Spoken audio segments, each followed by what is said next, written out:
Hey guys, I'm Rita, and in this episode I will show you how you can record cash sales on QuickBooks accounting software.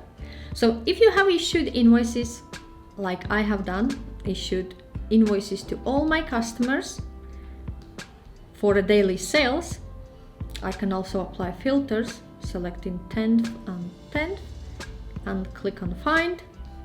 Then all these ones being daily sales. So I made 774.05 in daily sales. How I can mark this as paid? If I can go one by one and click on payment and add payment one by one, or I can actually go to money account, click on bank accounts, and under my petty cash, click on money in. Here, add information. So I received money in my cash. I received 774.05 on 10th, and description is actually daily sales. And now I have option to explain money in. To explain money in, either I can look one by one of my customers, and all customers who got 10th of August, I can allocate existing invoice. Look at next one.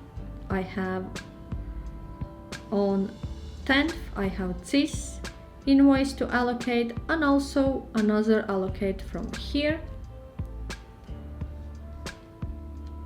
Then I have Jane, and Jane got loads of invoices, so I will allocate all of them.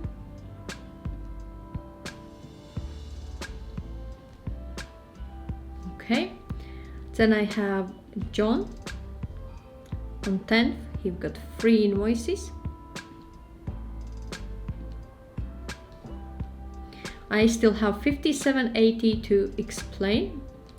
So I have Lucy, and there is 57.80 Lucy, and I can click on allocate to existing. So now these all invoices are selected, and I can click add transactions.